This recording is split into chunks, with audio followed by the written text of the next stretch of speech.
Astrology science ஆரம்பத்திலிருந்தே இது ரெண்டும் ஒத்து போனதில்லைங்க. இங்கே இருக்கிறவங்க இதை போயின்னு சொல்கிறதும், இங்கே இருக்கவங்க இதை போயின்னு சொல்கிறதும், இந்த சண்டை இன்னும் முடியவே இல்லை. ஒருத்தர் இதை ரெண்டையுமே அப்ளை பண்ணி அவரோட ப்ரொஃபஷனில் எக்ஸிக்யூட் பண்ணியிருக்காருன்னு நம்புவீங்களா? சக்கரை பொங்கலுக்கு வடகரி இல்ல. எஸ், சக்கரை பொங்கலும் வடகரியும் தான்.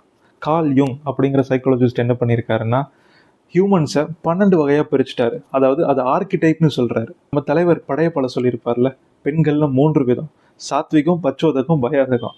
அது எப்படியோ அதே மாதிரி கிளாசிஃபிகேஷனில் ஹியூமன்ஸை 12 வகையாக பிரிச்சிருப்பார். அப்படின்னா அதை யூஸ் பண்ணி அவங்களுக்கு பேஷண்ட்ஸ்க்கு கவுன்சிலிங் கொடுக்குறக்கும், தெரப்பி கொடுக்குறக்கும் ரொம்ப ஈஸியாக இருக்குது அப்படிங்கிற மெத்தடில் அவர் போர்ட்ரே பண்ணியிருப்பார். ஒரு கன்ஃபர்மேஷன் சோர்ஸுக்காக ஆஸ்ட்ராலஜி, அதாவது பேஷண்ட்ஸோட ஜாதகத்தை வாங்கி அதில் அவங்கள படிச்சுட்டு இன்னும் அதில் தெரிஞ்சுக்கிட்டா இன்னும் ரொம்ப ஹெல்ப்ஃபுல்லாக இருக்குன்ட்டு நிறைய இடத்துல சொல்லியிருக்காரு. இன்னும் வெஸ்ட்டில் பார்த்தீங்கன்னா யுங்கியன் ஆஸ்ட்ராலஜி அப்படின்னு தனியாக ஒரு ஸ்கூல்ஸே நிறையா இருக்குது.